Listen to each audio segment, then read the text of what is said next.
Baik, Assalamualaikum warahmatullahi wabarakatuh. Perkenalkan, nama saya Sekar Ayu Rizka Dewinta Nagari dari kelas 4E dengan NIM 21031021111. Di sini saya akan membuat video dengan menjawab pertanyaan-pertanyaan ujian tengah semester mata kuliah pengantar filsafat ilmu. Untuk pertanyaan yang nomor 1, apa pengertian dari filsafat ilmu dan apa fungsi dari kajian filsafat ilmu sendiri? Filsafat ilmu adalah suatu ilmu yang dapat dikatakan sebagai induknya ilmu karena berasal dari kata philos yang artinya cinta dan berasal dari kata sophie yang artinya kebijakan. Ilmu filsafat mengajarkan kita untuk bagaimana kita untuk berpikir secara luas untuk menemukan permasalahan-permasalahan yang ada di alam semesta dan juga menemukan solusi untuk menjawab permasalahan tersebut. Ilmu filsafat sendiri memiliki fungsi untuk mengajarkan kita agar berpikir secara kritis dan juga mengajarkan kita untuk menganalisa suatu hal yang ada di muka bumi ini dan menemukan solusi atau menemukan jawaban dari hal yang kita tanyakan. Dan fungsi yang lain adalah untuk mengajarkan kita berpikir secara logis, secara radikal, dan juga secara rasional. Dan yang terakhir adalah untuk mengajarkan kita menganalisa suatu permasalahan yang kita lihat dan kemudian mengajarkan kita untuk membuktikan dan mencari kebenaran dari ilmu atau pengetahuan yang kita miliki itu. Untuk pertanyaan yang kedua, mengapa filsafat ilmu disebut sebagai induknya ilmu? Hal ini dapat terjadi karena ilmu berasal dari pengetahuan-pengetahuan yang diperoleh dari pengalaman seseorang filsuf atau penemu ilmu di masa lalu yang kemudian dikaji kebenarannya dan dicari kebenarannya untuk digunakan sebagai ilmu pedoman di masa depan atau di masa sekarang. Pertanyaan yang ketiga adalah apa pengertian dari cara berpikir kritis, berpikir radikal, dan berpikir secara rasional? Untuk yang pertama, berpikir secara kritis adalah bagaimana cara kita untuk berpikir memecahkan suatu hal atau masalah dengan cara melihat atau menganalisa suatu fakta untuk yang kemudian kita dapat menemukan bukti untuk memecahkan masalah tersebut. Untuk yang kedua adalah berpikir secara logis, adalah cara berpikir yang mengajarkan kita berpikir yang didasari dengan melihat realita-realita permasalahan yang ada, untuk selanjutnya kita analisa dan berpikir bagaimana cara kita untuk menjawab permasalahan atau pertanyaan yang ada. Dan yang terakhir adalah berpikir secara radikal. Berpikir secara radikal sendiri adalah bagaimana cara kita untuk menemukan suatu permasalahan atau mencari sumber permasalahan tersebut sampai ke akar pokok permasalahan, dan kemudian kita akan menganalisa dan menemukan jawaban yang dibutuhkan untuk memecahkan permasalahan tersebut.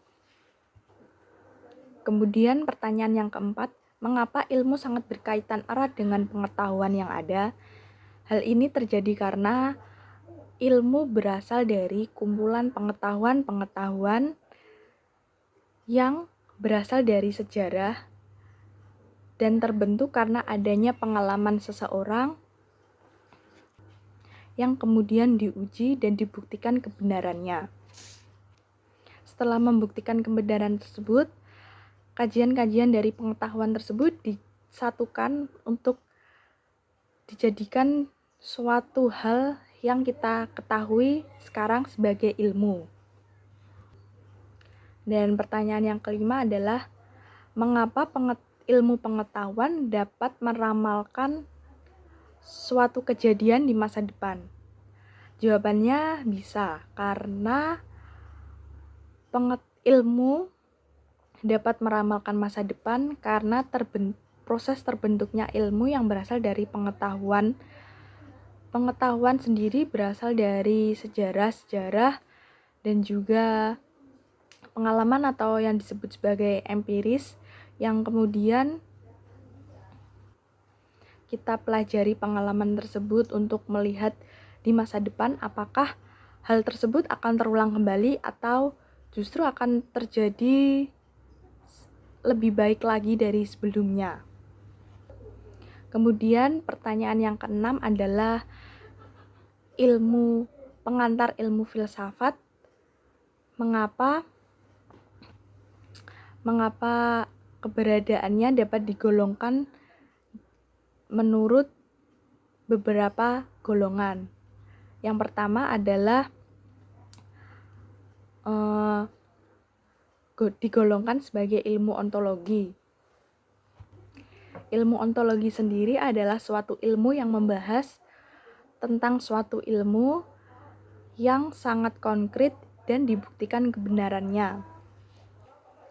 Yang kedua adalah ilmu humaniora, atau kita dapat dikenal sebagai ilmu yang mengajarkan kita suatu hal yang berhubungan dengan makhluk hidup yang ada di alam semesta ini. Jadi kita dapat mempelajari ilmu humaniora dengan cara mengenal makhluk hidup yang ada di alam semesta ini. Dan yang terakhir adalah ilmu pengetahuan alam. Ilmu ini sangat berkaitan erat dengan hal-hal yang ada di alam semesta dan unsur-unsur yang ada di dalamnya.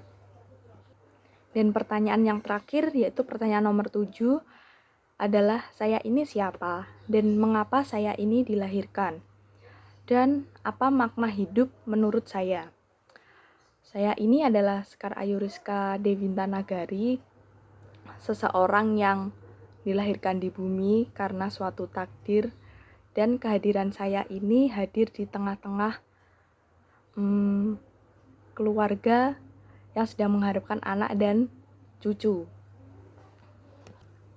Kemudian makna hidup menurut saya adalah suatu hal yang saya dapatkan selama saya hidup 21 tahun yang kemudian saya gunakan untuk pelajaran atau pengalaman-pengalaman ketika saya akan menjalankan kehidupan di kemudian hari atau di masa depan. Pengalaman dan pelajaran hidup saya gunakan untuk mencapai tujuan hidup saya di masa depan yang telah saya rencanakan. Apa saja poin-poin yang akan saya capai terlebih dahulu, atau lebih dikenal sebagai wishlist suatu kehidupan, yang akhirnya makna hidup itu menurut saya sangat penting sekali. Demikianlah jawaban-jawaban dari pertanyaan ujian tengah semester yang menurut pikiran saya sendiri. Apabila ada kurang lebihnya saya mohon maaf. Terima kasih saya ucapkan kepada dosen pengampu Ibu Wiwin Julianti. Wassalamualaikum warahmatullahi wabarakatuh.